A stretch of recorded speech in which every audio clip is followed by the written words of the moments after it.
Kawawa ka naman, boy. Iba hindi ito yung tukek. Partita yung manok. Pero si nanay ko dati nagagaluto ng ganyan. Nilalagyan niya rin yan. Ang tamis kabsat. Kaya nga daming dumadayo.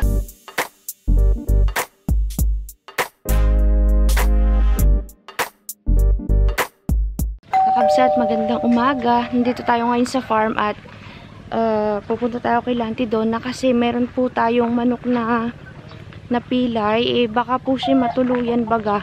Hindi na siya nakakabangon pero tumutuka pa. Pero kukunin na natin siya, dalhin kay Lanty doon. Ito na lang po natin siya katayin. Dalhin ko na lang kay Lanty kaysa siya matuluyan dito na hindi mapakinabangan. Katayin na lang doon. Kasi nag-harvest po si Lanty ng pakwan nung nakaraan pero hindi tayo nakaabot.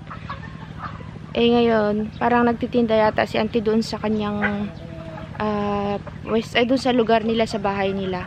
Pero may harvestin pa kabsat, naka-schedule na yon. Babalikan natin sila sa susunod. Ngayon, pupunta tayo kasi may ihahatid tayo na pasalubong sa kanila. Tuloy dalhin na rin natin yung manok, doon tayo manananghalian. Nakamotor lang po kasi tayo ngayon dahil hindi makakapasok si Susie doon at mababa, tatama doon sa mga lubak-lubak yung ilalim natin. Nilagay niya po sa basket.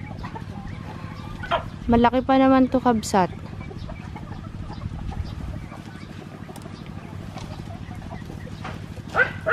Sasabit niya. Sila Tay Carlos di rin pwede, may mga trabaho din. Nagre-ready sila para sa tataniman. Kaya yung kamote dyan, aywan kabsat kung ma-harvest natin sa sunod. Busy rin naman si kakabsat dahil may inaayos sa shop. Ay, ang person walang kasama. Yung nakakabsat yung pangkatay natin. O, sige. Tara. Uy, kawawa ka naman, boy. Baka kasi matuluyan kabsat, pilay na hindi na siya nakatayo. Tara na. Tara na kay Lanty. Dito na tayo kakabsat. Ayun yung pakwan ni auntie doon na, oh. Yun, doon. Tingnan natin muna yung mga pakwan. Medyo malikot lang kakabsat ang ating camera. Ayan. May kalabasa din. Pahaba.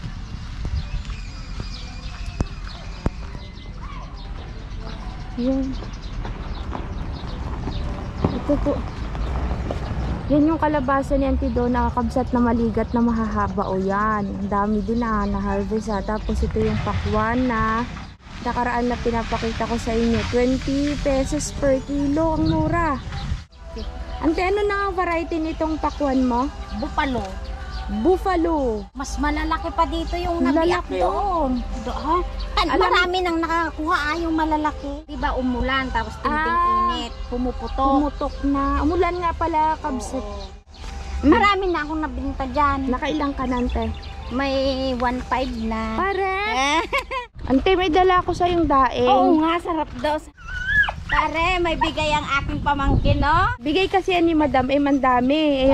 Si ante ang bibigyan ko din, nandun pa sa bahay. Sarap siguro to. Sige, buksan natin din, ante. Ay, mayroon pa dito. Nakita ko, nandun ka na sa Bagyo. Aroy, nakarating na naman ka ang aking pamangkin. Okay lang. Mayroon pa. Irip natin. Ante, may isa pa. May sinalin ko po yung chicharon ni Ante kabsat ni langgam. Diyos ko, ang langgam sa bahay. Timing kong pasalubong. Wah. Espada. Yes. Hindi ito yung tukek. Ay, na rin ko. Si Dugdug kung makabunggo ay wagas. Ay, may magabiliso. Ay, may magabili ng pakwan. Wait lang kabsat. Ay, espada to. Saglit lang ha. Malutong to. Masarap, ante. Yung mga binigay niyang daing, hindi maalat. Masarap. Kanipis to. Lutong yan. May basto na naman ako. Dami yan. Dami yan, oh. Madam M, binigay ko kay auntie daw na isang supot. Dami na. May daing din dyan na binili namin. Katigas naman yung pusit. Oo. Pusit na daing. Matigas. Ay! Yung breast mo na yan. Matukol. Matukol. Yan. Ito po kasi, di ba bumili ako ng chicharon kabsat, isang supot to. Kaso lang, pinupog po ng langgam, sinalin-salin ko siya sa ganyan. At naku, hindi talaga tinigilan. Wow. Yan o. Kung mataba, kung may malaman. Mataba naman ah. Mataba ba? Kasi kabisado mo yung manok. Lakas kumain. Sayang. Sayang no, ba't kasi katayin na? Na Hindi baka, na rin makalahi yan. baka maano, matuluyan. Alam mo yung pilay niya, di ba? Pilay-pilay. Baka mamaya, umano yung pilay. Mawala ng gana, mamayat. Hindi na pakinabangan. Medyo matulis na ang picture ay. Ganyan talaga yan. Ita? Oo. Oh, simulat Mahaba ang simula. picture. Ang laki. Mahaba ng picture niya no. Yari ka Oh, ngayon. yeah. Ano yan? Matitigok ka na ngayon. Adobo ka ngayon. Adobuhin kita. Tayo na, adoboyin natin Yan kabsat. ang galing yung mga lahi ng ano. Katayin ko na to. Oo. Kunin ko yung dugo. Sige, ikaw ako balante. Yan ko na. Hindi ako marunong ay. Sige, ako bahala na. Alam ko naman po ang kabsat sundan sa YouTube. Kaso, yung pag, ano baga, ngud-ngud tingid na ante. Takot ka? Naawa ako sa kanya yung mag-ano kabsat, gilit ng leeg. Tatakot ako. Ayan si Donna magkakatay. Bakit merong bigas at sa dugo? Ante, bakit nilalagyan ng bigas yung dugo? Para? Para masarap. Ganon? Ganun ba yun? Oo, tama. Para masarap sila. Namana ko to kayo. Ganyan din kami. Namana ko kay Ano Inyo. naman sa inyo? Bakit kailangan lagyan ng bigas? Parang ano, Parang maligat-ligat siya. May magabili kabsat, takbo muna si Auntie Donna doon. Di, sungkitin nga muna natin yung ano dito. Suha, dali una. Kakabsat, katakawan ko po ng suha. Ay siya, naglaglagan yung antek. Ako sa likod, wala. Wala, kasakit mga gatay. Buksan natin to doon, kabsat. Buksan natin. Matamis kasi itong ano na Auntie. Mayroon pa doon eh. May sakit na yung kanyang ano, pangalan nito. Suha. Pero Yung balat. masarap. Sana sa balat lang. Ayan nga eh. Sa balat lang yan. Busy na si Auntie Do. Aroy, sakit hapdi ng kamay ko.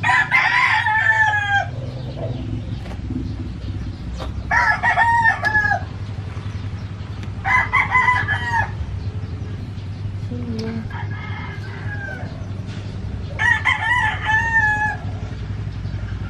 Dami suki ni Auntie sa pakwan. Di mo na kailangan dala ng bayan, no, de? Siya nang dinadayo. Yan lang, mas mura dito.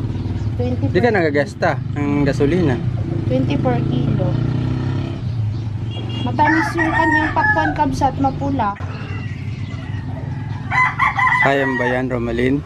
Masakit kasi yung nasugat sa akin. Kaya hindi ko maano. Hinog na de. Nagkatas na. Nabitak na yung gitna.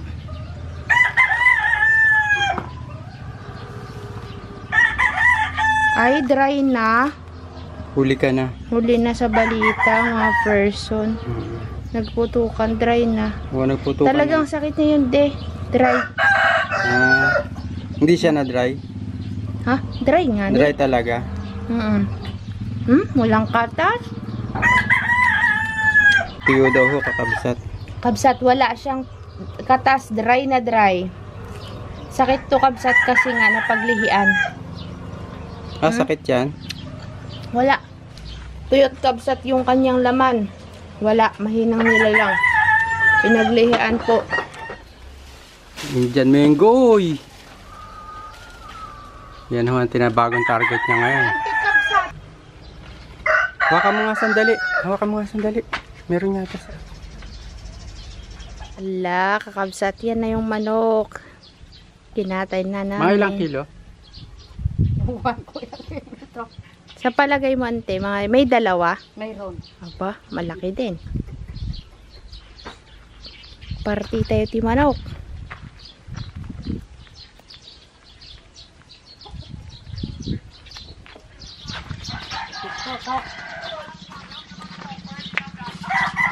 Dito si Asteng.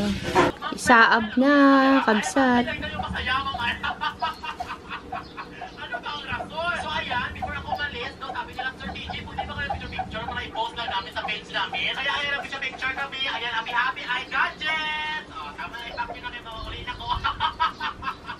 Yan po kakabsat, hindi ko na napakita sa inyo kanina at tinadtad na po ni Auntie yung yung karne ng manok.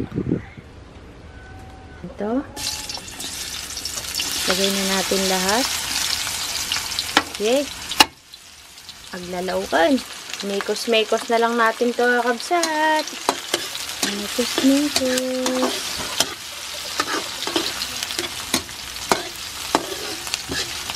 Medyo papalambutin pa kasi ito eh.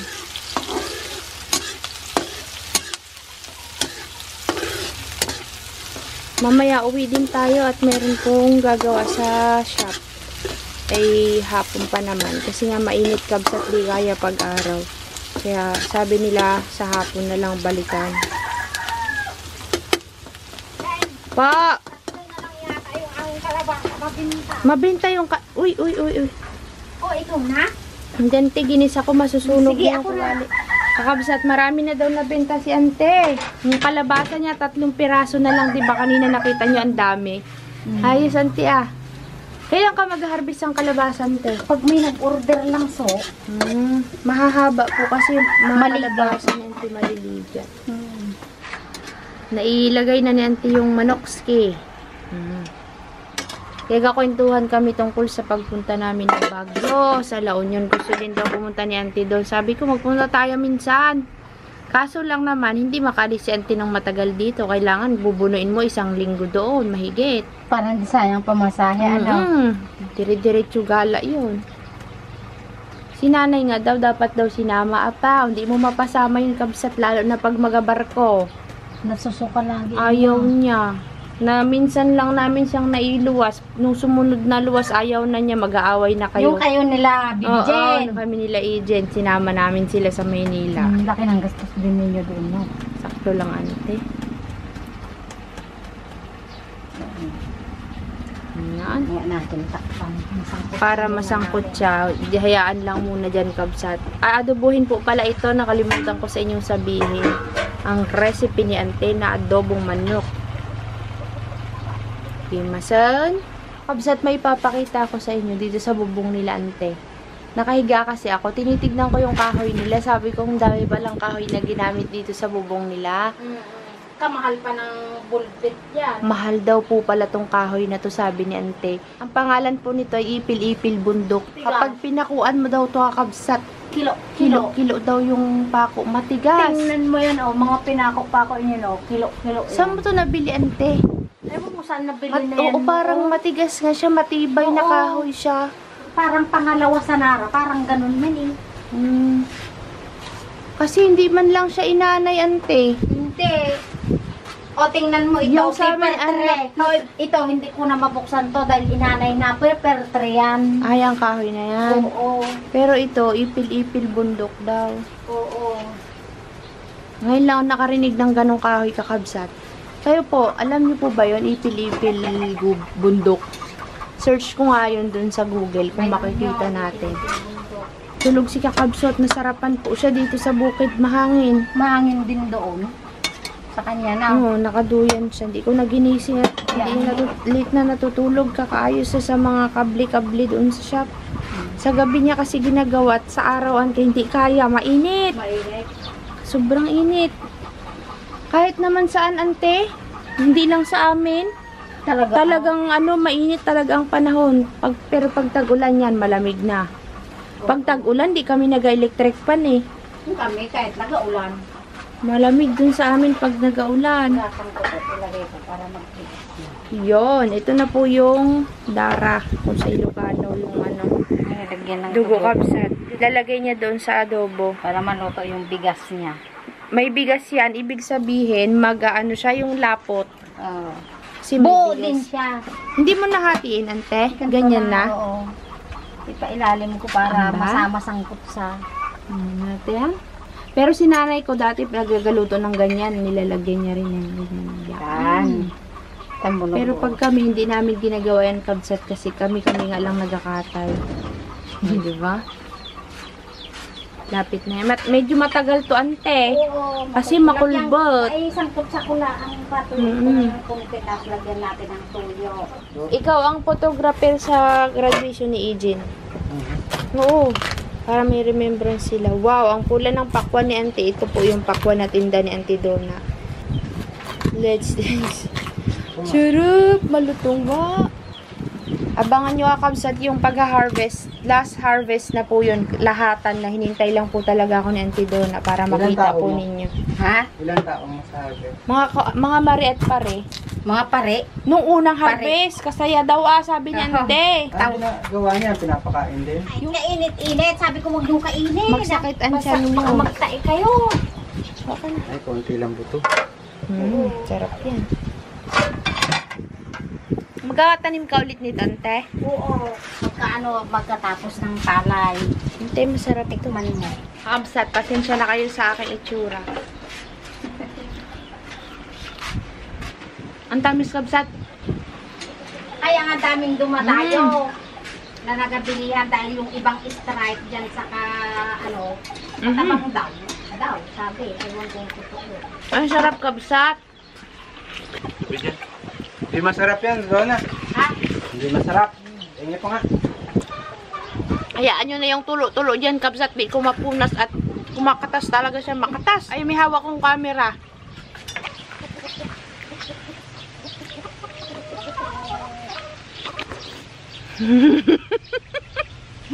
Lasang pakwan. Wow, mutulog-tulog pa. Kabsat. Bili na kayo 100% ang tamis. Sarap. Kaya pala ang daming bumibili.